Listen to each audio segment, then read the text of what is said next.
está feliz aí? Diga amém. Glória a Jesus. Pode se sentar, queridos. Eu estou muito feliz pelo que Deus tem feito no nosso meio.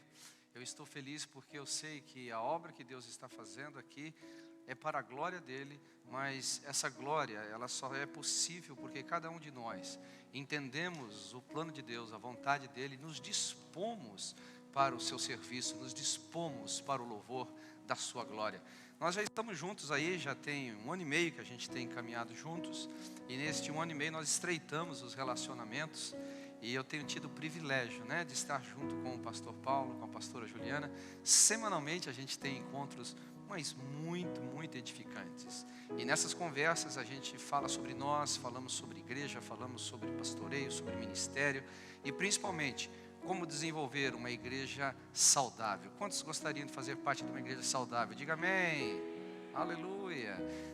A gente fala também sobre uma igreja madura, porque todo organismo saudável amadurece, ele cresce. Então, nós conversamos muito o que é uma igreja madura, para que essa igreja madura, então, cumpra com os propósitos do reino. Então, a gente tem conversado muito sobre isso. Tornar essa igreja ainda mais saudável, ainda mais madura, ainda mais comprometida com os valores do reino.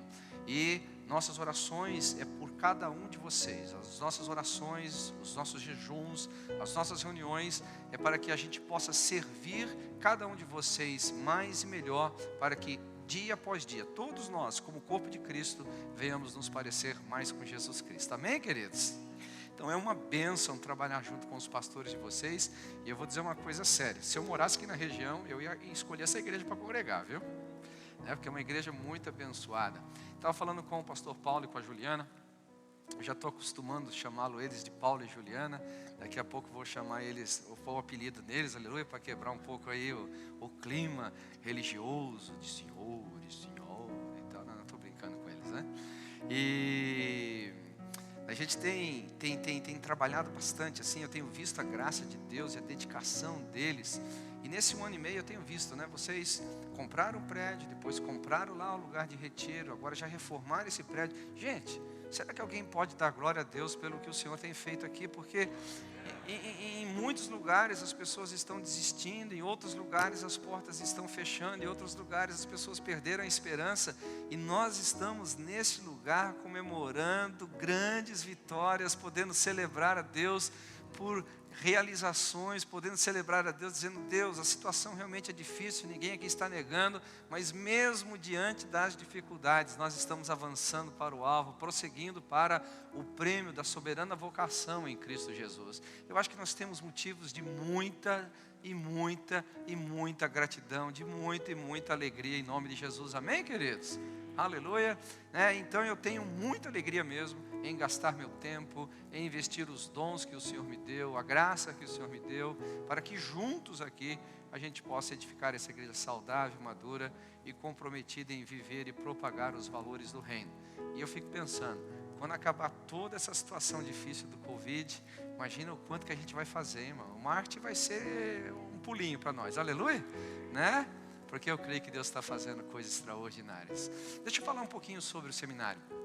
Algumas pessoas, quando escutam a palavra seminário, se assustam porque ficam com medo. Meu Deus do céu, esse negócio de teologia, esse negócio de estudar é muito difícil. Será que eu vou conseguir passar? Deixa eu te fazer uma promessa.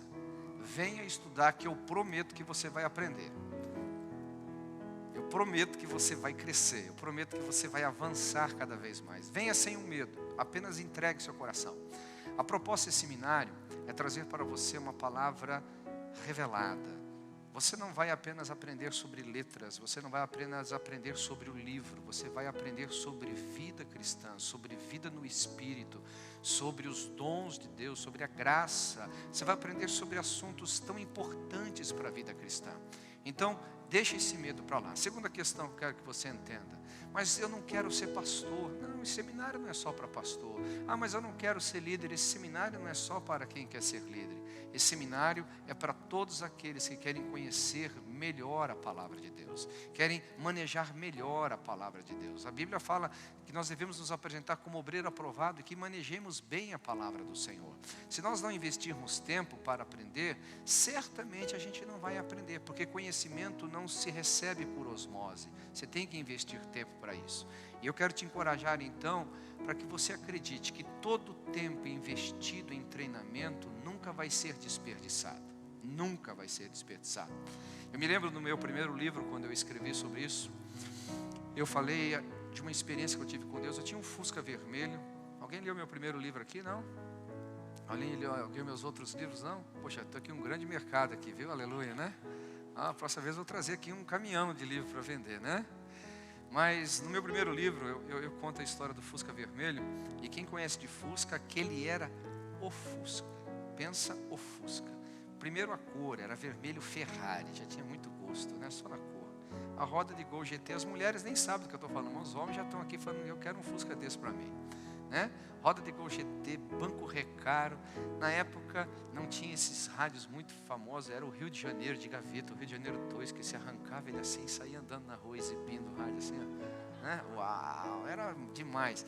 E na época, eu estou falando isso em 1980 e pouco ali, não tinha os insufilmes que tem hoje, né? Mas eu tinha bom gosto, eu pintei o vidro de preto.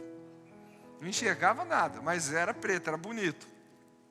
Mas onde eu quero chegar com isso? Eu estava num culto e o pastor começou a pregar e dizendo assim: você tem um chamado, você tem um ministério, e você precisa crescer no conhecimento da palavra, você precisa conhecer na palavra revelada. E eu dizia assim: uau, é verdade, eu preciso crescer, mas eu não tenho dinheiro. Aí o pastor falou: se você não tem dinheiro, fique sem comer, mas compra o livro. Eu falei assim: mas ficar sem comer é muito doído. Eu pensando comigo, o pastor pregando. E eu falei assim: mas se você tem um carro, vende um carro e compra livros. Eu falei assim: é comigo mesmo, não é possível, esse pastor está me revelando aqui no culto. E foi o que eu fiz, eu vendi o carro, vendi o Fusca vermelho, comprei tudo de livro. E foi interessante porque eu comprei tanto livro que eu precisei de pegar uma carona. Agora eu não tinha mais carro para levar os livros para casa. E eu comprei, li muito. Eu lembro, depois de muitos anos de ter viajado muitas nações, plantado muitas igrejas, feito muitos seminários, enfim, o Espírito Santo me fez uma pergunta: Marcelo, você se lembra do Fusca vermelho? Eu falei assim: sim, Senhor, eu me lembro. Senhor, foi um sacrifício muito grande ter vendido aquele Fusca e comprado livros. Deus falou: pois é, se você tivesse mantido o seu Fusca vermelho, você teria dado uma volta no seu bairro, você teria dado uma volta na sua cidade, teria dado uns passeiozinhos muito legais com o seu Fusca. Mas com o conhecimento adquirido por intermédio daqueles livros, você hoje viaja às nações, proclamando a minha glória e edificando a minha igreja. Então nunca, jamais, tempo de preparo vai ser desperdiçado. Eu quero desafiar você a você dar esse tempo para a sua vida cristã, a você dar esse tempo para você mesmo. Talvez saindo ali 1 hora, 2 horas mais cedo do teu trabalho, talvez abrindo mão, quem sabe, de um trabalho que você faz. Eu não sei que sacrifício você pode fazer, mas faça-o. Eu tenho certeza que esse tempo que você vai investir na sua vida vai valer muito a pena. Porque, por fim, esse seminário não nasceu ontem, é um seminário, que já formou centenas e centenas de pastores. Hoje nós temos muitas igrejas lideradas por pastores que foram formados nesse seminário, e são uma bênção, são pastores muito bem formados, são igrejas muito maduras, muito saudáveis, e você tem a oportunidade de ter aqui em loco. Eu vou me esforçar o máximo para estar com vocês, dando aula presencial, para que as dúvidas sejam tiradas, para que vocês possam crescer na fé. Eu gostaria muito que cada um de vocês pudesse aproveitar isso. Eu até pedi para o pastor Paulo, falei assim: pastor Paulo, pastora Juliana, por favor, não abra ainda para a região as vagas, porque eu quero que a igreja, a Betel, a nossa igreja aqui, seja os primeiros membros a receberem esse seminário. Então, a oportunidade está aberta, eu quero te encorajar. Eu tenho certeza que você não vai se arrepender. Amém? Quem se sente encorajado, diga amém. Muito bem. Então, eu te vejo lá dia 18. Nós vamos ter a nossa primeira aula e vai ser uma bênção. Glória a Jesus. Queridos, eu quero falar sobre um assunto que eu diria que ele é recorrente na minha vida. Me ouvir falar sobre igreja é me ouvir pregar, porque nesses últimos anos que eu tenho servido no ministério, um dos meus temas é eclesiologia. Por que eu gosto de pregar sobre igreja? Porque eu acredito de todo o meu coração que a igreja de Jesus Cristo é algo muito importante para o nosso Senhor. Você, por acaso, morreria por alguém que não tenha valor? Você daria a sua própria vida por algo que não tenha significado para você? Certamente não, mas Jesus também faria o mesmo. Então, se Ele morreu pela igreja, se Ele deu a sua vida pela igreja, nós precisamos parar para pensar qual a importância que a igreja do Senhor tem para Ele. Efésios capítulo 5 fala que Ele amou e se entregou pela igreja. Então, no momento em que nós também amamos o que Deus amou e nos entregamos pelo que Deus se entregou na pessoa do Senhor Jesus Cristo, então certamente nós estaremos nos mesmos passos, estaremos com os mesmos sentimentos, estaremos com as mesmas motivações do Senhor Jesus. Eu creio que todos nós cristãos, tem algum cristão aqui essa noite? Aleluia, glória a Deus. Todos nós cristãos precisamos entender o que é ser e viver como igreja. Todos nós como cristãos precisamos entender esse mistério que esteve oculto por tanto tempo, mas glória ao Senhor Jesus, que na nova aliança Ele tornou conhecido, tornou revelado para nós. Então, eu quero trazer aqui uma mensagem extremamente simples, mas muito prática, muito importante para a sua vida. O Senhor Jesus, Ele está edificando a sua igreja. A igreja foi estabelecida há 2000 anos atrás. Então, uma coisa interessante que você precisa pôr no seu coração sobre a igreja. Quando foi que Jesus estabeleceu a sua igreja? Interessante você ter essa resposta. Jesus estabeleceu a sua igreja após Ele ter vivido e sem pecado, após ter morrido e ressuscitado. Quando Jesus vence a morte, quando Jesus então é levado aos céus, se assenta à direita do Pai, Ele estabelece a sua igreja. Isso nos indica uma coisa extremamente importante. Se você é a igreja de Cristo, você já é vitorioso, porque a igreja não foi levantada para lutar pela vitória, ela já foi levantada, ela foi fundada em vitória. A igreja de Cristo, ela é mais do que vitoriosa. A igreja de Cristo está assentada com Ele acima de principados, acima de potestades, acima de dominadores, acima de qualquer nome que possa se nomear. Então, quanto mais você entende o que é ser e viver como igreja de Cristo, mais você vai desfrutar da plena vitória que Ele conquistou por intermédio da sua vida, morte e ressurreição. Você acha um assunto importante? Diga um amém aí. Aleluia.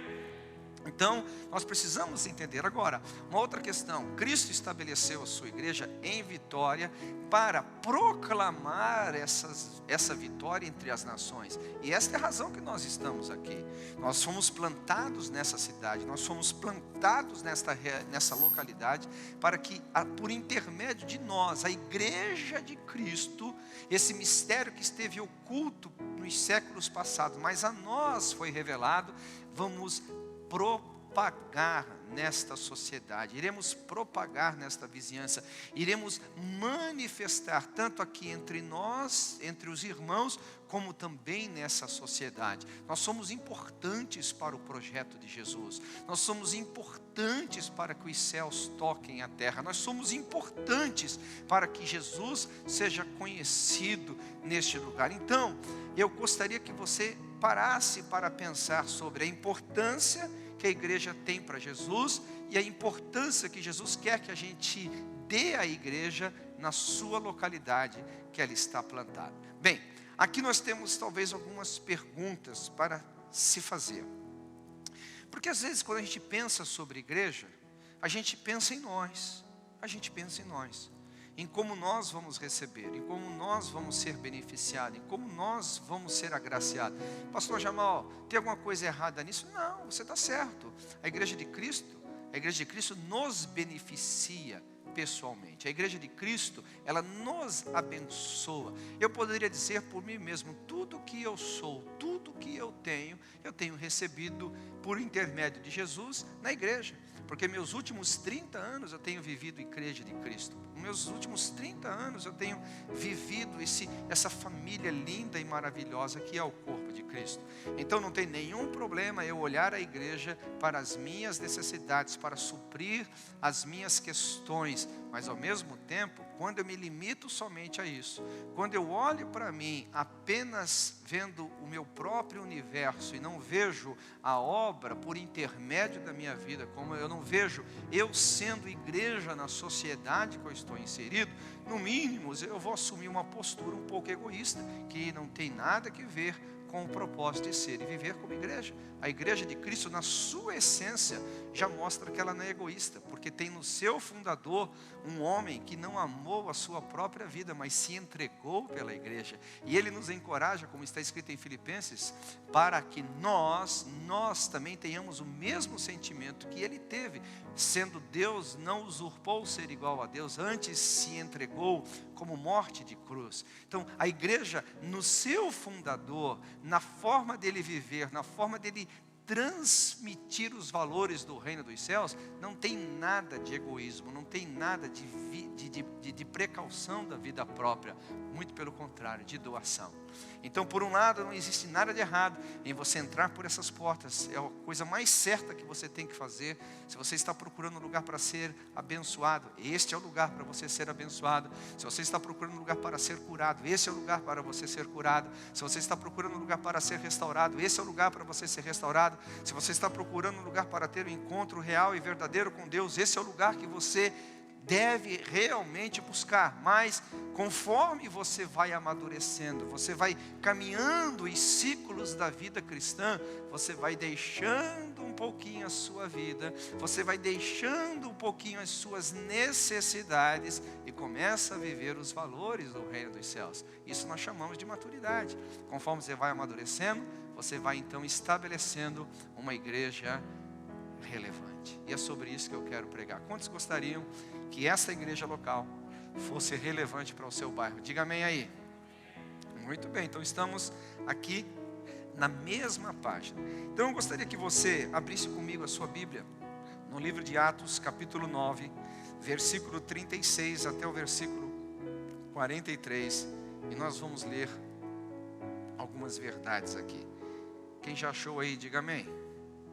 Atos capítulo 9, a partir do versículo 36. Aleluia.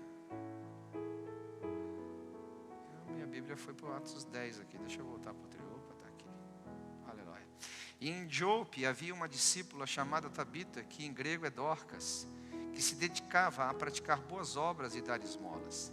E naquele dia ela ficou doente e morreu, e seu corpo foi lavado e colocado num quarto no andar superior. Lida ficava perto de Jope, e quando os discípulos ouviram falar que Pedro estava em Lida, mandaram-lhe 2 homens dizer-lhe: não se demore em vir ter conosco. Pedro foi com eles e, quando chegou, foi levado para o quarto do andar superior. Todas as viúvas o rodearam, chorando e mostrando-lhe os vestidos e outras roupas que Dorcas tinha feito quando ainda estava com elas. Pedro mandou que todos saíssem do quarto, depois ajoelhou-se e orou, voltando-se para a mulher morta, disse: Tabita, levante-se. Ela abriu os olhos e, vendo Pedro, sentou-se. Tomando-a pela mão, ajudou-a a pôr-se em pé. Então, chamando os santos e as viúvas, apresentou-a viva. Este fato se tornou conhecido em toda a cidade de Jope, e muitos creram no Senhor. Pedro ficou em Jope durante algum tempo com um curtidor de couro chamado Simão. Queridos, aqui nós temos alguns princípios extremamente importantes para nós analisarmos a nossa vida cristã. Primeira coisa, nós temos que fazer uma pergunta: o quanto nós estamos sendo relevantes para a realidade desse bairro? Você percebe o quanto aquela mulher era relevante para aquelas viúvas, aquelas pobres? Realmente ela não passava ali despercebida, ela era uma pessoa notada.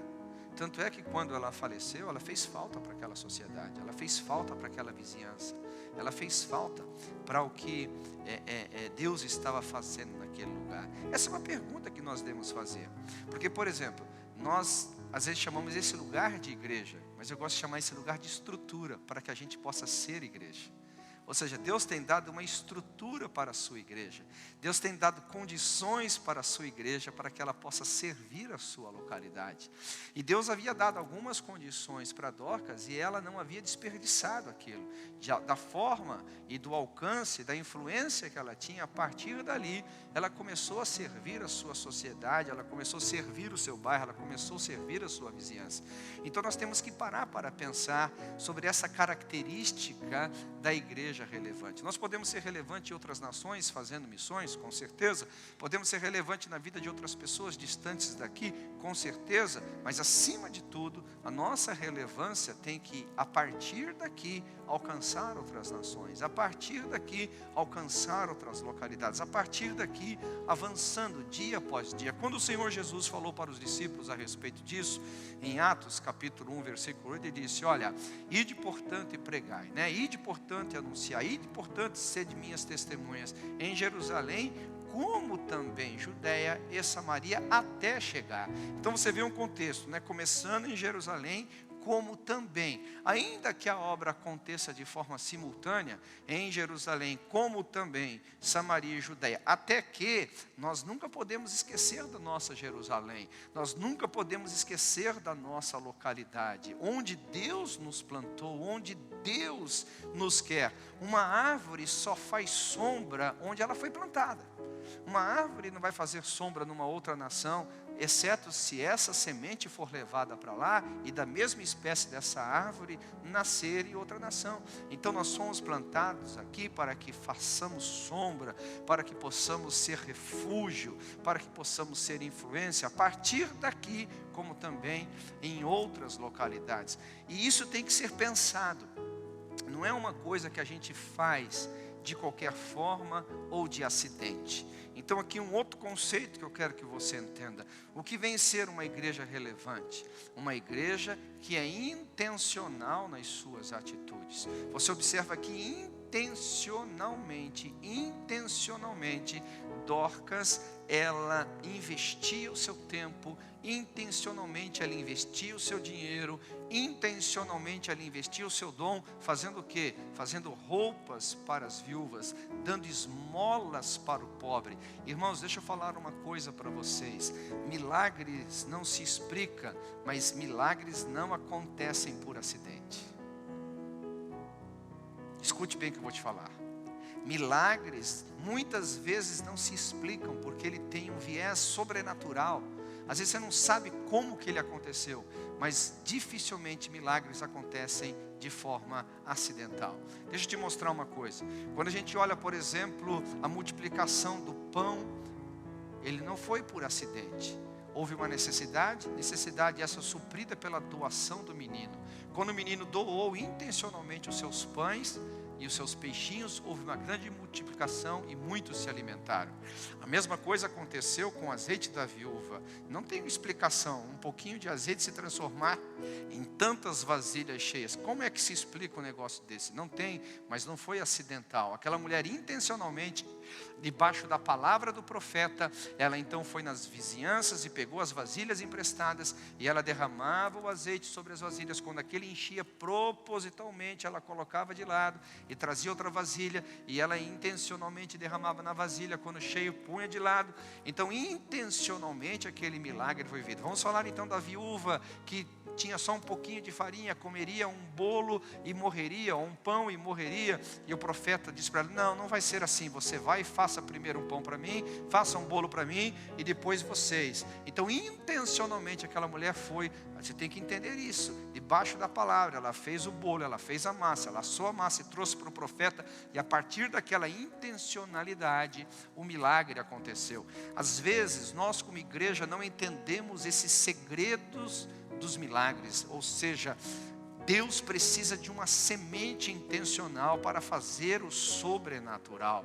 Deus precisa de uma intencionalidade intencionalidade. Às vezes nós ficamos orando como igreja, e não quero desprezar o poder da oração, mas a gente jejua, eu não quero aqui desprezar o poder do jejum, mas às vezes a nossa oração e os nossos jejuns, quando não são acompanhados por uma intencionalidade, a gente colhe a frustração, fala, por que eu tenho orado tanto, por que eu tenho jejuado tanto, e eu tenho visto tão pouco de Deus? E Deus vai dizer, porque a sua falta de intencionalidade não ativa o sobrenatural, a sua falta de intencionalidade não ativa a manifestação da minha graça. Então Dorcas, você percebe que ela intencionalmente, ela vive como igreja naquela região.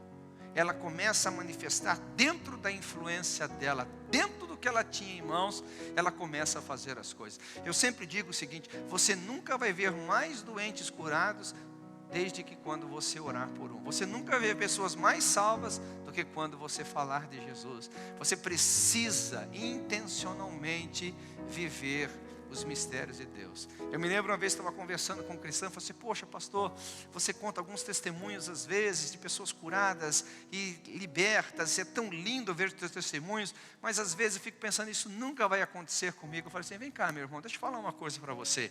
Qual foi a última vez que você orou por um cego? Qual foi a última vez que você orou por um doente? Qual a última vez que você expulsou um demônio? Não pastor, eu nunca fiz isso. Então, nunca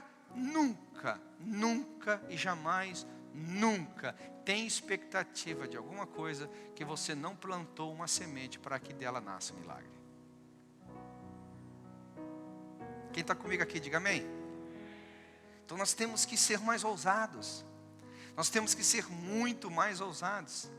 Por exemplo, quando a gente para pensar sobre igreja relevante, nós temos que perceber que Deus já nos trouxe aqui uma estrutura que é relevante. Todo mundo que passa nessa cidade sabe que tem um prédio maravilhoso aqui. Glória a Deus.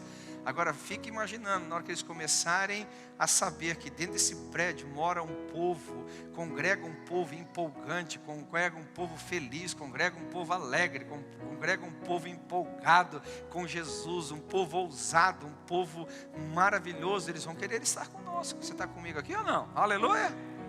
Então tente pensar sobre isso intencionalmente. Isso aí a gente começa a ver a partir da nossa maturidade, porque quando a gente é muito menino na fé, quando a gente é muito criança na fé, é semelhante à nossa idade biológica, porque criança, ele o mundo dele é ao redor dele, é o peito da mãe, é o colo da mãe, é o abraço do pai, o mundo gira em torno dele, não tem nada de errado, a criança é criança, você não pode exigir de uma criança falar em grego e hebraico, você não pode exigir de uma criança ter um comportamento de adulto. Ele é criança, ele vai ter comportamento de criança. Mas quando a gente fala sobre uma igreja relevante, sobre uma igreja que intencionalmente vive os valores do reino dos céus, nós estamos falando de gente que já deu pelo menos alguns passos em rumo à sua maturidade, que resolveu viver uma vida um pouco além dos seus próprios interesses, e começou a ver a igreja um pouquinho além de um mercado para ir e comprar, ou saborear, ou buscar soluções aos seus próprios problemas. E eu tenho certeza que pelo menos para umas 2 ou 3 pessoas dessas estou pregando essa noite aqui, aleluia, aleluia. Falei que é só umas 2, 3, vou dar uma chance de novo, aleluia. Tem algum desses aqui, glória a Deus, que quer ser essa igreja relevante? Aleluia, eu tenho certeza que sim, glória a Deus. Então tem alguns conceitos aqui que a gente precisa parar para pensar sobre como a gente pode tornar-se intencional na forma de ser e viver como igreja na nossa sociedade, e impactando as pessoas que estão por aqui, levando a graça e a glória de Jesus por intermédio das nossas vidas. Primeira coisa que a gente tem que jogar no lixo é essa visão megalomaníaca. O que é essa visão megalomaníaca? É que eu só vou fazer as coisas quando tudo estiver perfeito, quando tudo for muito grande, quando tudo for tudo muito maravilhoso. E não é verdade, queridos, não é verdade. A grande obra da salvação feita por intermédio de Jesus Cristo veio do nascimento dele de uma família pobre. Jesus veio de uma família muito pobre, e a gente percebe a pobreza da família, que eles deram a oferta mínima, não tinha menor oferta para ser oferecido, senão as pombinhas que os pais de Jesus deram. E ele mesmo da pobreza se tornou a pessoa mais influente da sua sociedade na época. Então, você veja, das pequenas coisas, ele se transformou no homem mais influente na sua época e em todas as gerações. Por mais de 2000 anos, o nome de Jesus tem sido e vai ser por toda a eternidade o nome mais glorioso a ser dito. Aleluia! Então nós temos que perder essa mania de achar que quando as coisas forem só muito grandes, só muito perfeitas, só muito certinhas, é que nós vamos causar impacto na sociedade. Não é verdade. Se você observar Dorcas ou Tabita, era apenas uma discípula.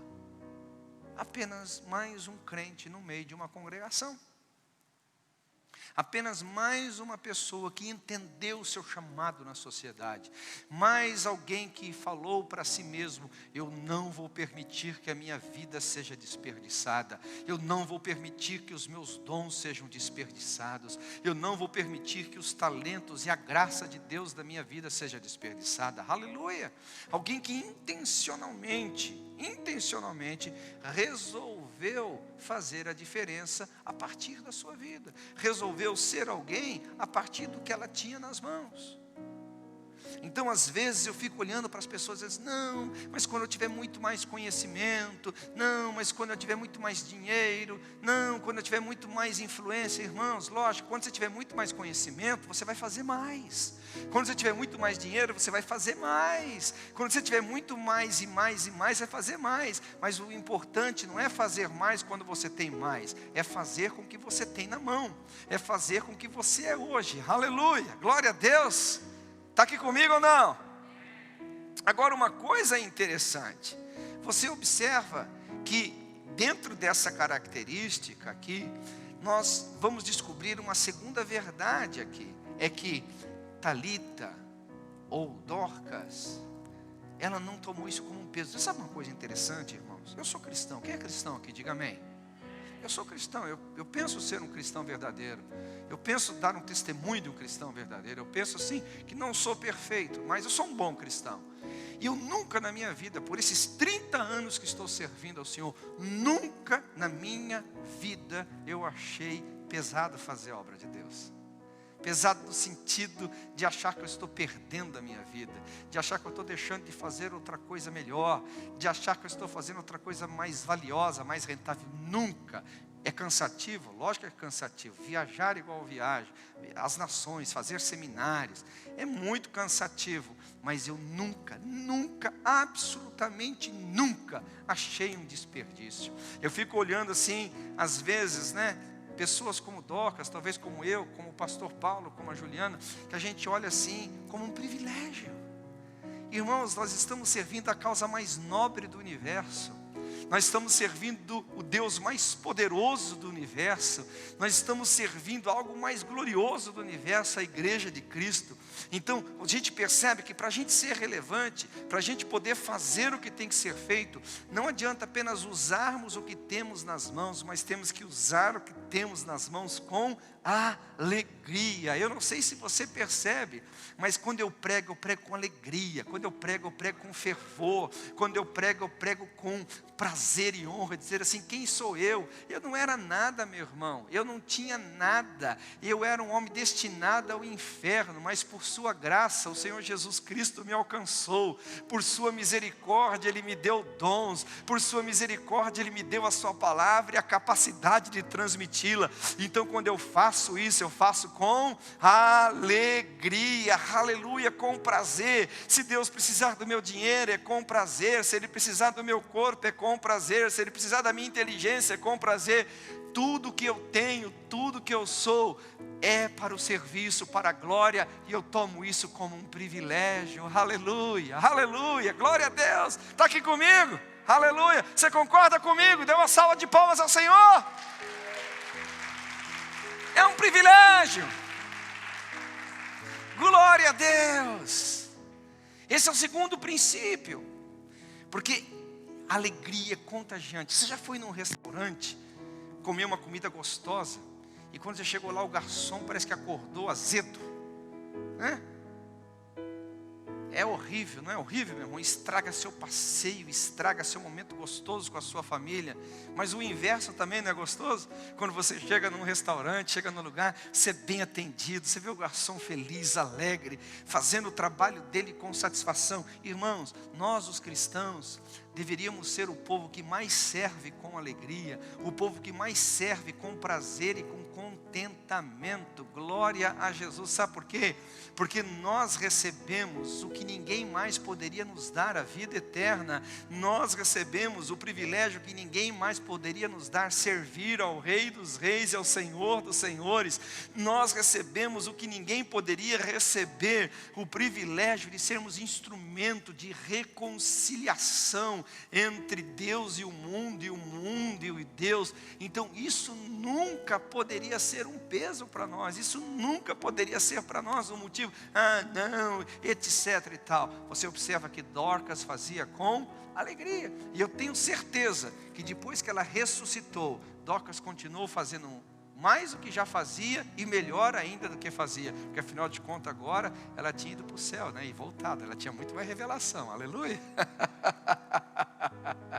Então sonda o teu coração, não permita que o engano, que você está servindo uma estrutura, que você está servindo homens, não, isso não é verdade. Você está servindo ao Deus que te salvou.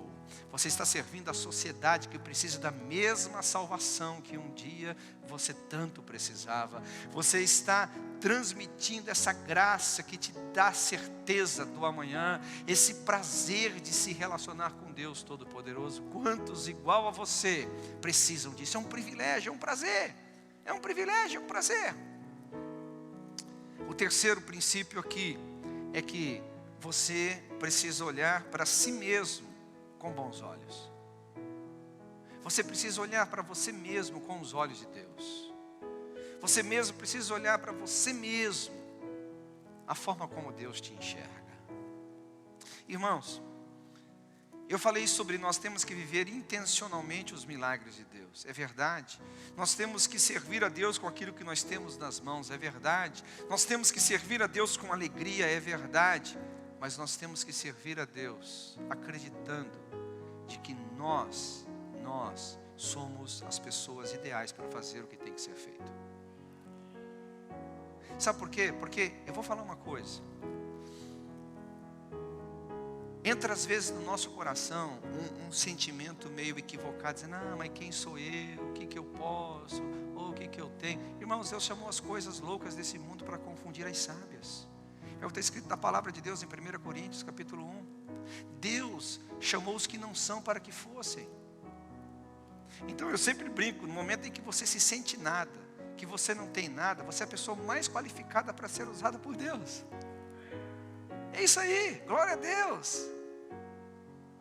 Já pensou? Eu fico pensando, às vezes algumas pessoas falam assim, mas eu sou desqualificado. Mas é mesmo. Mas eu não tenho nada. É verdade, você não tem mesmo. Você não tem em você, você não é nada em você mesmo. Mas em Cristo você pode todas as coisas. Por intermédio dele você pode todas as coisas. Então escute bem, quando você olha para você mesmo com esse desprezo paralisante, quando você olha para você mesmo com esse desprezo que não permite você erguer suas mãos e colocar os seus dons a serviço do reino, esse tipo de humildade ou esse tipo de visão pessoal, ela não vem da parte de Deus, porque Deus usa a gente para fazer a obra dele. Ele não usou Dorcas aqui, usou Dorcas. Ele não usou uma mulher simples, usou uma mulher simples, da mesma forma que usou Adão, da mesma forma que usou Noé, da mesma forma que usou Abraão, da mesma forma que usou Moisés, da mesma forma que usou Josué, usou os juízes, usou os reis, usou os profetas, usou os apóstolos. Deus gostou tanto dessa ideia de usar seres humanos, que Ele mesmo se tornou homem, aleluia, para fazer a obra. Você está comigo aqui ou não? Não permita o diabo, não permita as pessoas, não permita circunstâncias matar o teu potencial, matar o plano de Deus sobre a sua vida. Jamais, inclusive não permita os teus erros te culparem ao ponto de você desprezar o seu dom. Ô pastor, você está pregando, passando a mão sobre o pecado? Não, eu estou dizendo o seguinte: eu estou passando o sangue de Jesus sobre o pecado, não a mão. Meu irmão, vou te falar uma coisa que talvez você nunca ouviu, e eu quero que você ouça com muito carinho. Para qualquer personagem bíblico que você olhar, você vai ver esses camaradas causando problema para Deus. Isso aí mesmo, não me olha com essa cara de ninja não. Se você olha para Lúcifer, ele causou problemas para Deus. Você olha para Adão, ele causou problemas para Deus. Você olha para Noé, ele causou problemas para Deus. Você olha para Abraão, ele causou problemas para Deus. Você olha para Davi, o homem segundo o coração de Deus, causou problema para Deus. O único que não causou problema para Deus foi Jesus Cristo, aleluia. Então, irmãos, não estou aqui pregando que você vai passar a mão sobre os seus erros e suas falhas, vamos levando a vida do jeito que está, não. Eu estou dizendo assim, ainda que você tenha tido erros, ainda que você tenha tido falhas, é hora de você glorificar e receber o poder do sangue de Jesus na sua vida, e dizer: eu não vou mais cometer esses erros, eu não vou mais cometer essas falhas, e eu vou seguir para o plano perfeito, para a soberana vocação do meu chamado, e vou reativar os dons de Deus sobre a minha vida em nome de Jesus, aleluia. Porque às vezes as situações em nossas vidas, a semelhança como de Dorcas, que a gente adoece, que a gente começa a olhar para nós e achar que não dá mais. No caso dela, ela morreu, mas eu venho aqui na mesma unção de Pedro, para ressuscitar o seu dom, para ressuscitar o teu chamado, para ressuscitar a graça de Deus sobre a sua vida, e dizer que por mais que houve erros, esses erros são perdoados pelo sangue de Jesus. Por mais que houve falhas, essas falhas são perdoadas pelo sangue de Jesus Cristo. Por mais que você tentou e não deu certo, há um amanhã glorioso para a sua vida. Eu vim aqui trazer uma unção de ressurreição para o teu chamado, uma unção de ressurreição para o teu ministério, uma unção de ressurreição para os teus sonhos, porque é tempo de você viver o melhor de Deus da sua vida, aleluia, aleluia.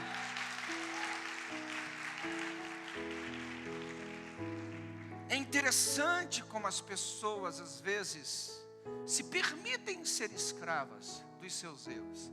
Não levante as mãos, mas eu quero que você pense. Quando você recebeu uma palavra profética sobre o seu chamado, quando você recebeu uma palavra profética sobre a sua vida, antes de ter errado, será que Deus não sabia? Ou Deus se enganou quando profetizou para você? Ou Deus se enganou quando te deu esse dom?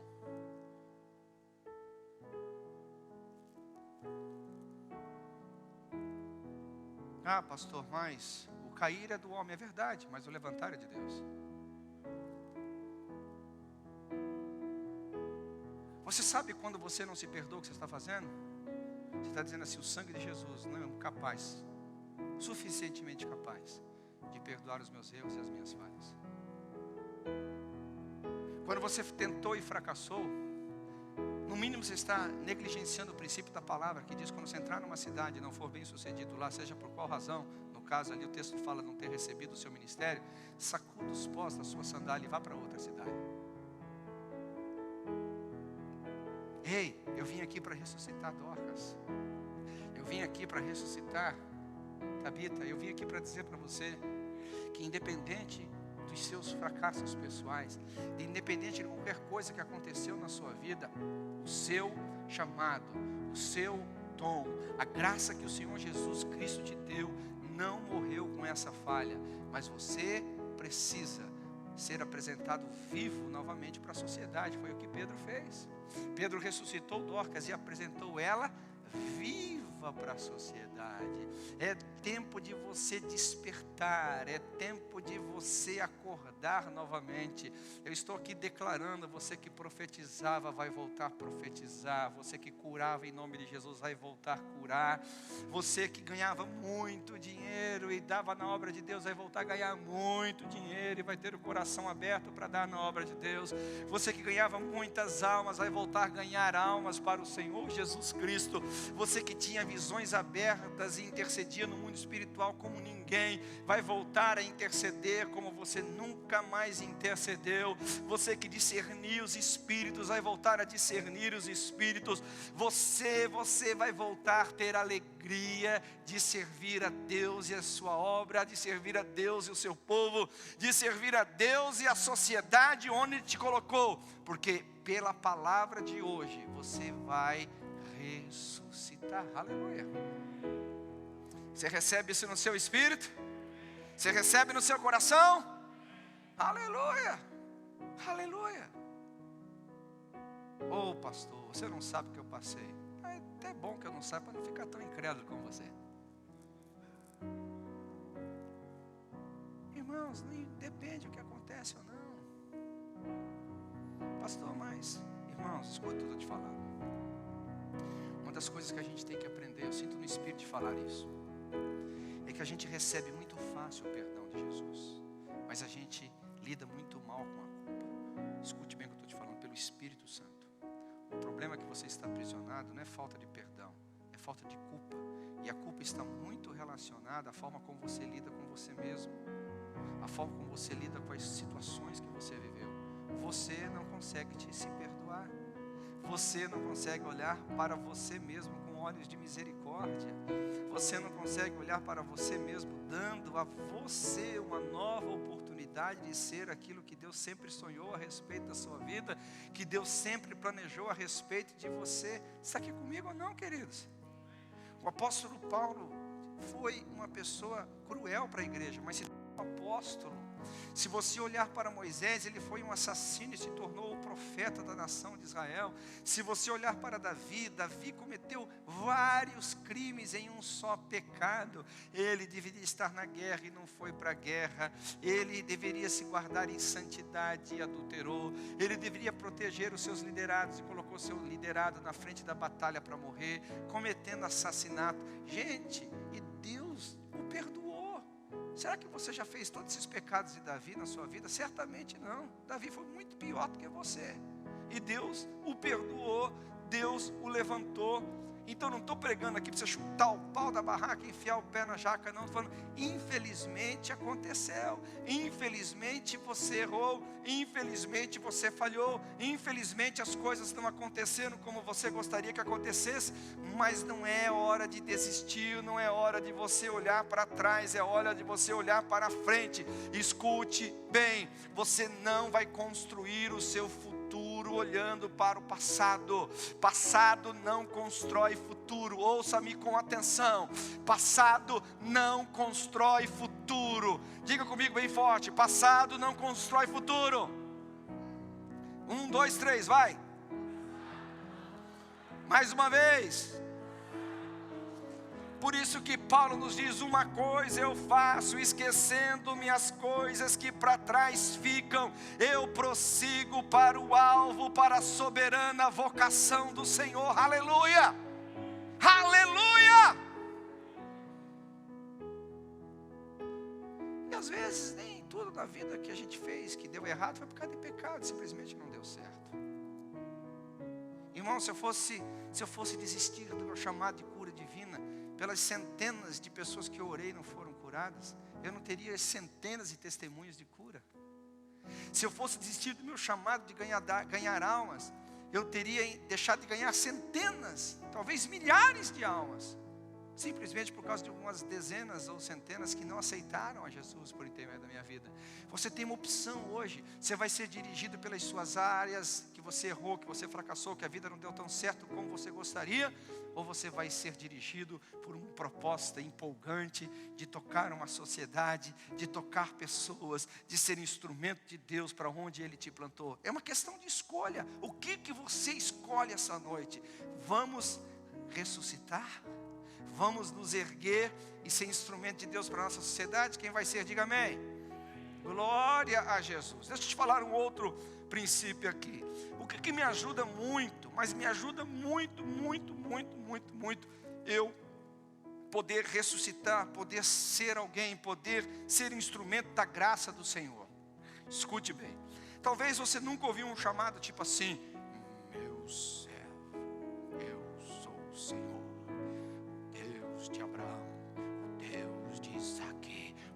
Jacó e sentir as asas do vento soprando, o vento, aleluia, os anjos soprando. Não, talvez você não escutou um chamado assim.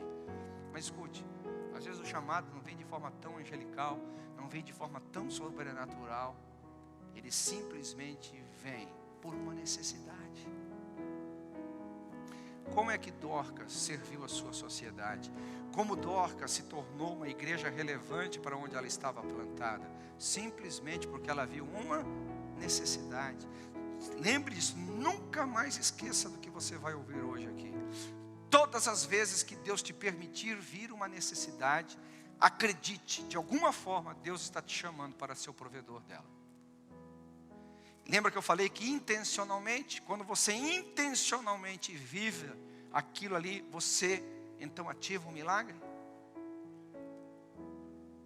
Pedro, por exemplo, viu uma necessidade de um disabled, ele viu ali uma pessoa que não podia andar, e ele clamou para Pedro, dizendo assim, me dá, me dá, me dá. Pedro falou assim, eu não tenho ouro, eu não tenho prata. Mas não era a pobreza de Pedro que iria eximi-lo de ser voz de Deus, de ser mão estendida de Deus para aquela pessoa.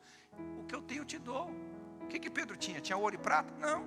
Mas em nome de Jesus, levanta e anda. A necessidade, mas a intencionalidade de Pedro fez com que o milagre acontecesse.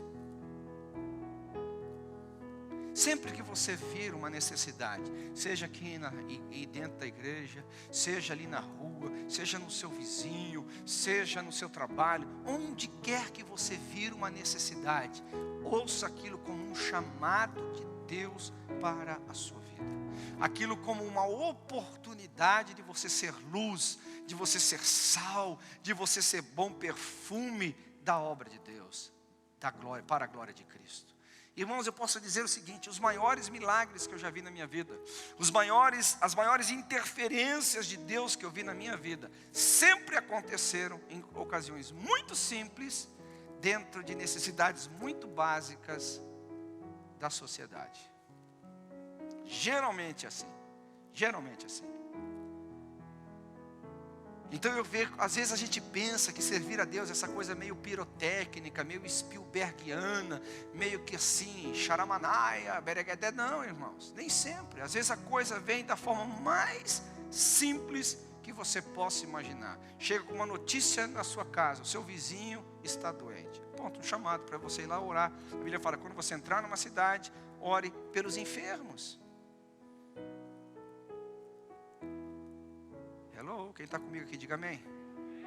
Agora, lógico, se você é extremamente imaturo, se você é uma igreja extremamente doente, uma doença chamada egoísmo, onde a vida gira só em torno das suas necessidades, você nunca vai ver a necessidade do próximo como um chamado de Deus. Você vê como um peso. Você está tão ocupado com você mesmo, que a necessidade do próximo não lhe afeta. Então o que a gente precisa? Aí a gente não precisa ser aí o nosso trabalho não é ser uma igreja relevante. O nosso trabalho seria curar uma igreja doente. Porque você nunca vai ser uma igreja relevante por intermédio de uma igreja doente. Quando a igreja é doente? Quando ela vive para si mesma. Quando ela vive para os seus próprios prazeres. Quando ela vive para as suas próprias necessidades. Não era o caso daqui de Dorcas, ela não estava vivendo para si. Ela estava usando o dinheiro dela para servir a obra de Deus. Ela estava usando o talento dela para servir a obra de Deus. Ela estava usando as oportunidades para poder glorificar a Cristo. Às vezes eu fico me perguntando, será que a gente está construindo e deve investir tempo em construir uma igreja relevante ou gastar nosso tempo para curar uma igreja doente? O que você acha que a gente tem que fazer nesse lugar? Nós temos que construir uma igreja relevante ou a gente tem que sarar uma igreja doente? Qual o diagnóstico que nós daríamos a nós mesmos? As nossas atitudes, a forma como nós lidamos com a oportunidade que Deus nos dá, a forma que nós lidamos com as necessidades que batem à nossa porta, a forma que nós lidamos com aquilo que o Senhor nos apresenta. Isso vai mostrar se nós somos doentes ou se estamos construindo uma igreja relevante. Isso é uma verdade para nós, a gente tem que parar para pensar sobre isso.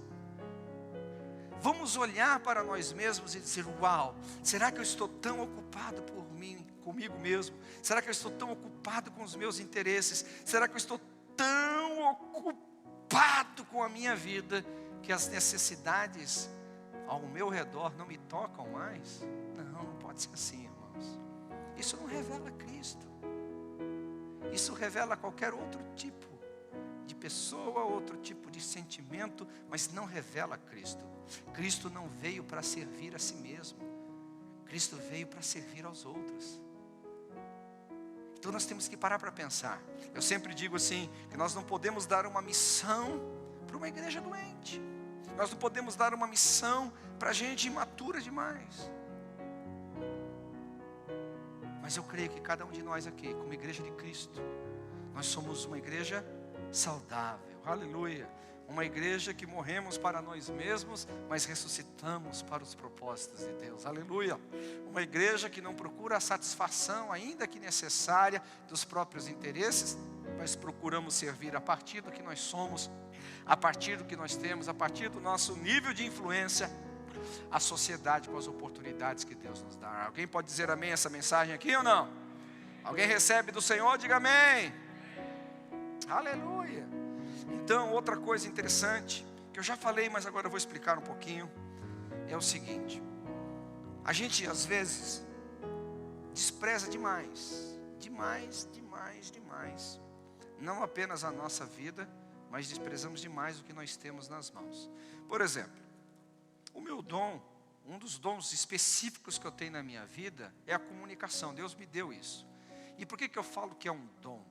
Porque isso é anti a minha natureza. Você talvez não acredite, mas há 30 anos atrás, quando eu me converti, uma das coisas que produziu uma crise profunda na minha vida foi uma profecia. Logo ali na primeira, não sei se foi no primeiro dia, na primeira semana ali, foi logo nos primeiros dias da minha conversão, eu recebi uma profecia que dizia assim, que eu seria pregador do Evangelho, que eu viajaria os 4 cantos da terra pregando a palavra de Deus. Eu não sei você, mas qualquer ser humano receberia isso com alegria no coração, dizer, uau, que privilégio, Senhor, que alegria, Senhor. Mas eu entrei numa crise profunda, porque pensa num bicho do mato que era eu. Eu era um camarada, irmãos, que para falar em público, para falar para pessoas, eu não prestava. Eu era um zero à esquerda, que morava à esquerda do zero, que alugou a casa ao zero à esquerda. Eu era terrível para falar com pessoas. Não gostava, não queria, não desejava, nunca busquei esse dom. Mas Deus me deu. Deus me deu. Ao invés de eu desprezar o que Ele me deu, eu fui usando. E conforme eu usava, eu fui amando. Conforme eu fui amando, eu amava mais. E hoje, se Deus resolver tirar esse dom de mim, eu não deixo mais. Porque eu amo. Então, às vezes a gente despreza as coisas que a gente tem. E a gente tem que parar pensar que isso é muito característico do ser humano. Isso é muito característica das pessoas. Então, a gente tem que servir a Deus a partir do que nós somos e do que a gente tem. E não desprezar o que a gente tem. E a tendência nossa, por exemplo, se você olhar Êxodo, capítulo 4, versículo 17, Moisés, ele entrou nesse espírito de desprezo. Deus falou para ele assim, o que você tem na mão, Moisés? Ah, tem um pedaço de pau. Mas como assim, um pedaço de pau? Você vai libertar uma nação com um pedaço de pau? Automaticamente vem o desprezo. Mas foi por intermédio daquele cajado que Deus fez um grande milagre. Se você olhar para a viúva, lá em 1 Reis capítulo 17, 1 Reis capítulo 17, o que ela tinha em casa? Um pouquinho de farinha. A tendência é desprezar. O que você tem? Eu tenho só um pouquinho de farinha, eu vou comer e vou morrer. Se você olha no livro de 2 Reis, o que você tem? Ah, eu tenho só um pouquinho de azeite. Não vai dar para pagar a conta. Meus filhos vão ser vendidos como escravo. A tendência do ser humano, é desprezar o que ele tem na mão, principalmente quando, em comparação à necessidade que tem que ser suprida. Lembra que eu falei? A necessidade é um chamado. Mas quando a necessidade, às vezes, ela é muito maior do que o suprimento, a tendência é você desprezar o suprimento. Quando a necessidade é muito grande e você olha o seu talento, você tende a se diminuir ainda mais. Mas por que que às vezes e quase sempre as necessidades vão sempre maior e os recursos menores? Porque sempre, quase sempre, as necessidades parecerão muito mais fortes, muito mais difíceis de serem resolvidas com o que nós temos nas mãos. Simples, por uma equação simples, para que a glória seja de Deus. Se Deus te chamasse para fazer alguma coisa que você poderia fazer sozinho, isso não seria um chamado de Deus, seria uma oportunidade humana. Ei, escute bem. Deus sempre vai te chamar para fazer algo que obrigatoriamente te fará depender dEle. Aleluia! Obrigatoriamente te fará a esperar no Senhor o milagre para acontecer. Então não despreze o que você tem nas mãos. Não despreze mediante a necessidade. Não despreze diante do fato que te apresente o que você tem nas mãos. Comece com o que você tem. Ah, pastor, não sei pregar muito bem. Então pregue muito mal, mas pregue. Ah, pastor, não sei orar muito bem. Então ore muito mal, mas ore. Sim, estou brincando, mas eu quero te dizer, use o que você tem nas mãos. Não despreze. Não despreze. Quantas pessoas com talentos formidáveis, extraordinários, estão enterrando esse talento, porque acham que ele é muito pequeno para suprir a necessidade que eles foram apresentar. Eu vou te falar uma coisa, irmãos, vou te falar uma coisa muito séria. Eu tenho certeza que Dorcas não estava nem um pouquinho preocupada em construir um ministério que ia tocar a cidade inteira. Dorcas estava preocupado simplesmente em vestir as viúvas e as pobres que chegavam até ela, só isso. Faça o que te vem nas mãos com o que você tem nas mãos. Põe isso na sua mente, eu vou fazer o que me vem nas mãos com o que eu tenho nas mãos. Escute novamente, eu vou fazer o que vem às mãos com o que eu tenho nas mãos. É uma vara? Vou usar a vara. É um pouquinho de farinha? Vou usar um pouquinho de farinha. É um pouquinho de azeite? Vou usar um pouquinho de azeite. São alguns pãezinhos, são alguns peixinhos, eu vou usá-los. Eu vou usá-los. Porque eu só ativo a multiplicação. Eu só ativo o milagre. Vivido de forma intencional, quem lembra, aproveitando as oportunidades. É desta forma que eu vou viver. Meu Deus, eu vejo para essa igreja, eu vejo tantos dons, eu vejo tantos talentos, eu vejo tanta graça de Deus aqui, eu vejo pessoas aqui com dons espirituais, eu vejo pessoas com dons naturais, eu vejo pessoas aqui com habilidades sobrenaturais, que se vocês ressuscitarem, Dorcas ressuscitou de uma doença que ela pegou, sei lá o que, e você que sabe onde que você ficou doente, se você ressuscitar, o seu dom vai ser tão importante para o serviço da obra do Senhor. Aleluia. Eu estava com alguns irmãos aqui atrás, eles prepararam a sala da bênção. Aleluia. Os três dias eu fui para aquela sala. Por que eu procurei aquela sala?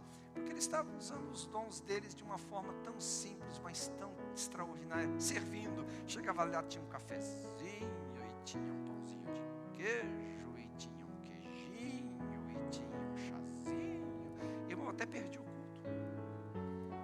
O culto começava, eu não queria sair da sala da bênção. Aleluia. Você está comigo aqui ou não? Agora talvez você diga assim, que importância isso tem para o culto? Tem muita importância. Porque se eu chegasse aqui, irmão, ninguém se preocupasse em me dar um pão de queijo, ninguém se preocupasse em me dar um café, eu nem ia voltar mais. Dá risada, porque é verdade mesmo. Porque ninguém quer voltar onde não é bem recebido. Você voltaria? Quem voltaria aqui no lugar de ser mal recebido? Quem aqui voltaria? Então eu estou sendo a sua expressão aqui no palco. Agora, está vendo que é uma coisa extremamente simples, gera conexão. Agora, pense isso no pregador. Agora pensa com o vizinho, o amigo, o colega que está vindo pela primeira vez aqui. Aleluia. Agora não pode dar abraço, né? Ainda que nós como brasileiros, às vezes não estou brincando aqui, né? Aleluia. Mas chega aqui o vizinho, chega aqui um colega. Irmãos, eu tenho centenas, não é dezenas, centenas de testemunhos nas igrejas que eu plantei. E eu pergunto, cara, como é que você se converteu? Me converti assim, assim, assim. Mas o que te fez ficar na igreja, congregar conosco? centenas falam a mesma coisa. Foi o abraço do irmão, foi o aconchego do outro irmão, foi as boas-vindas de outro irmão, porque ninguém quer congregar numa igreja onde está todo mundo possuído com o espírito tamanduá bandeira, irmão. Sabe qual é o espírito tamanduá bandeira? Com o bico assim. Parece aquele jumento assim que comeu no gosto assim.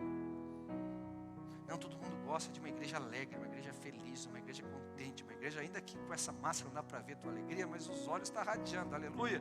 Então, você vê, são coisas extremamente simples, como fazer um pãozinho de queijo, como fazer uma salinha para recepcionar, como dar umas boas-vindas, como dar um abraço, dar um beijo, se preocupar. Pô, todo mundo se conhece aqui ou não se conhece? Se conhece ou não se conhece?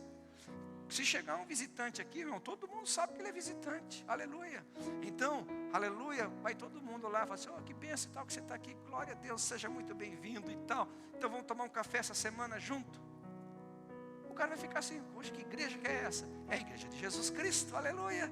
É a igreja que ama, é a igreja que se importa, é a igreja que quer ver as pessoas alegres, quer ver as pessoas felizes, quer ver as pessoas convertidas e usando o dom que Deus nos deu. Então você se despreza demais. O que você sabe fazer? Não sei fazer nada. Mentira, sabe fazer um pão de queijo. Faz um pão de queijo, meu irmão. Se não sabe, eu te dou a receita, eu sei.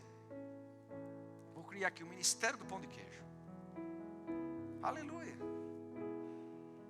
Então a gente fica pensando assim, mas eu não sou pregador, mas eu não sou aquele grande músico, eu não sou aquele grande profeta. Mas desde quando a igreja é feita do grande pregador, do grande profeta, do grande músico?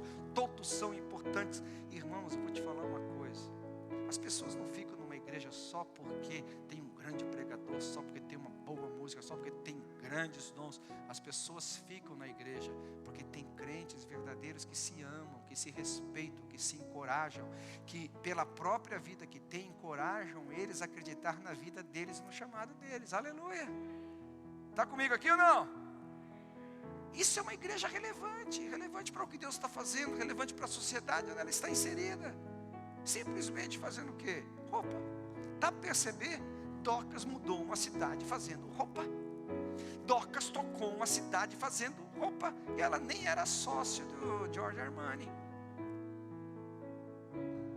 Eu nem sei se ela tinha gabarito, se as roupas realmente se encaixavam no manequim das mulheres. Dá para perceber? É uma coisa interessante. Agora, se ela desprezasse, não, eu não fiz treinamento com Christian Dior, eu não fiz treinamento com Ralph Lauren, eu não sou Dona Karan. Ei, quem é que está se preocupando com essas coisas tão enormes, tão grandes, irmãos? As pessoas queriam uma roupa, queriam uma comida, queriam um aconchego, queriam alguém que as amasse, e Dorcas foi a resposta para elas. Simples. Agora, se ela desprezasse o que tinha, ia chegar a lugar nenhum. Nunca, escute bem, nunca mais despreze o seu dom. Nunca mais despreze a sua habilidade. Nunca mais despreze o que Deus deu para a sua vida. Nunca mais. Nunca mais. Porque isso é importante para o Senhor Jesus. Isso é importante para o que Deus está fazendo. Saia daqui encorajado com o dom que Deus te deu. Saia daqui encorajado com o que o Senhor colocou nas suas mãos, em nome de Jesus. Você pode dar um amém aqui ou não? Aleluia! Aleluia! Bem, terminando aqui, o que eu quero que você entenda? O que a gente está fazendo aqui com isso? Tornando a nossa fé prática. Tornando a nossa fé prática. O que é a fé prática, pastor? Por exemplo, quem crê que Jesus salva, diga amém. Qual a prática dessa crença? Falar do amor de Deus para as pessoas. Quem crê que Jesus cura, diga amém. Qual a prática dessa crença? Colocar as mãos sobre os enfermos. Quantos creem que Jesus ama, diga amém. Como é que a gente pratica isso? Amando as pessoas. A gente tem que tornar a fé prática, porque eu sempre faço uma divisão entre crença e fé. Crença e fé. A crença é o que a gente acredita. Como que a gente transforma a crença em fé? Fé é ação. Fé é ação. Quando você pega uma crença, que revela o caráter de Deus, que revela um propósito de Deus e transforma aquilo em uma ação. O que Dorcas fez? Ela acreditava no que o próprio Senhor Jesus havia dito. Ela acreditava na própria doutrina que havia sido transferida para a igreja, não se esquecer dos pobres. Isso é um mandamento. Você não precisa sentir para cumprir isso. A gente tem que cuidar dos pobres. A gente tem que cuidar deles, ué. Dá para cuidar de todo mundo? Não dá para cuidar de todos os pobres. Mas se não dá para de todos, vamos cuidar de alguns. Então o que Dorcas fez? Ela transformou a crença em prática. Isso é fé. Qual que é o nosso grande problema? Porque às vezes a falta de intencionalidade em viver a crença, transformar ela em fé, ou seja, praticar o que nós acreditamos, é porque a gente vê pouco milagre. É porque a gente vê pouca intervenção da igreja na sociedade. Por exemplo, o que eu estou pregando é que eu acredito que eu estou pregando, é o que está na Bíblia. Eu estou pegando só um texto e vendo alguns valores espirituais dentro desse texto em Atos capítulo 9. Agora imagina se eu pegasse essa verdade para mim, uma crença minha, e guardasse no meu coração. Quantos de vocês não iriam crescer na fé? Não iriam ver aspectos mais relevantes sobre a obra de Deus? Então, diga comigo, fé prática. Mais forte, diga, fé prática. Então, é transformar a crença em uma atividade. Vou dizer novamente, a repetição traz ensinamento. Quem crê que Jesus salva, diga amém. Qual é a prática disso? Falar do amor de Deus para as pessoas. Como? Não sei. Você é criativo. Chama a pessoa para a tua casa, leva para comer uma pizza, leva ela num parque, paga um restaurante para ela. Seja criativo. Não sei a forma que você vai fazer. Procure levar o descrente à crença. Aleluia. Quantos creem que Jesus cura? Diga amém. Como que eu torno isso prático? Vai orar por um enfermo.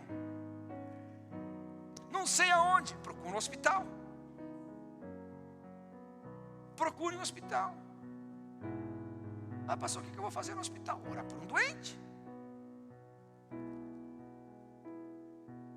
Está comigo aqui ou não? Aleluia. É assim por diante. Glória a Deus. Quantos creem que as pessoas precisam de esperança no momento mais difícil, pelo menos da minha humanidade? Eu nunca passei o momento mais difícil da minha vida nesses meus 50 anos de idade. Alguém está comigo aqui ou não? Alguém já passou momentos mais difíceis do que esse aqui? Eu acho que não. Se eu for contar a minha história, você vai entrar em depressão, nem vou contar. Os momentos mais difíceis da minha vida eu estou passando agora. Mas o que eu fiz? Eu não vou deixar o meu chamado ser menor do que a minha dor. A minha dor nunca vai vencer o meu chamado. A minha esperança nunca vai ser sufocada pela desesperança.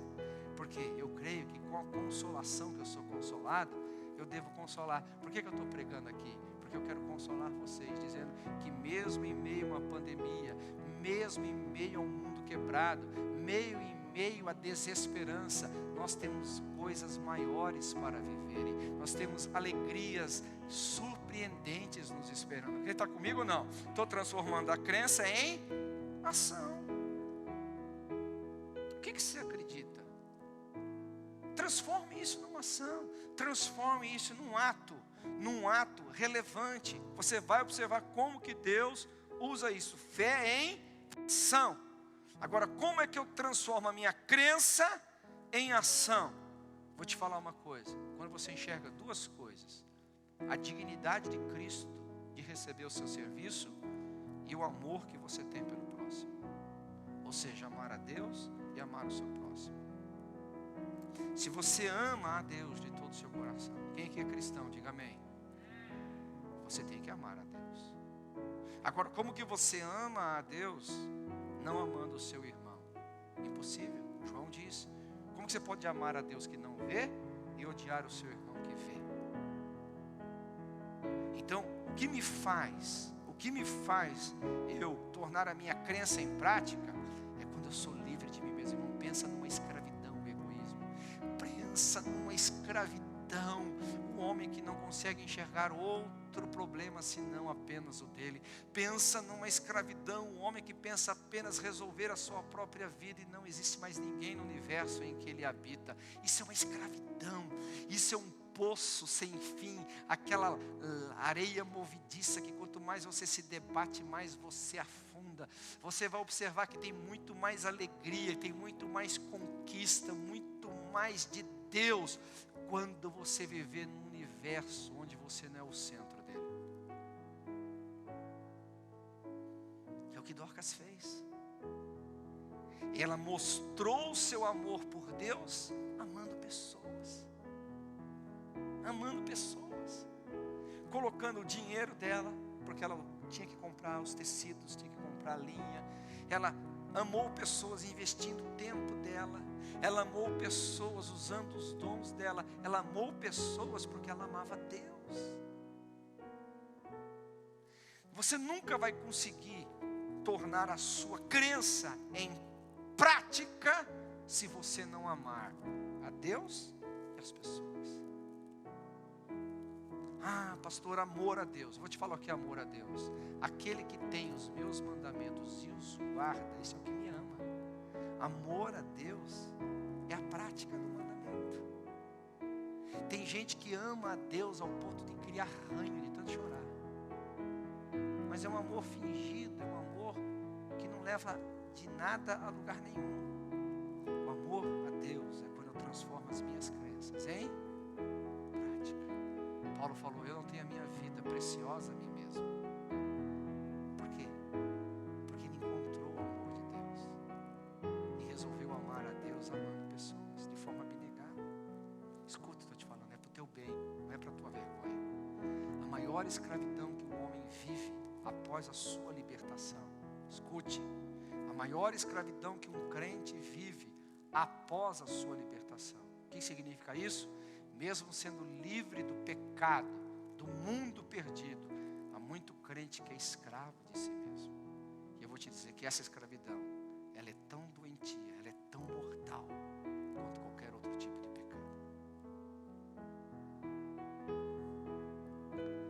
Nós precisamos ser livres de nós mesmos, livres desse egoísmo, como Dorcas, Tabita foi livre. Eu quero encerrar dizendo, sabe quando a gente vai realmente transformar as nossas crenças em práticas? Eu gostaria que o Ministério de Música viesse aqui. Sabe quando? Quando você olhar para a sua vida e você dizer assim, eu quero fazer valer a pena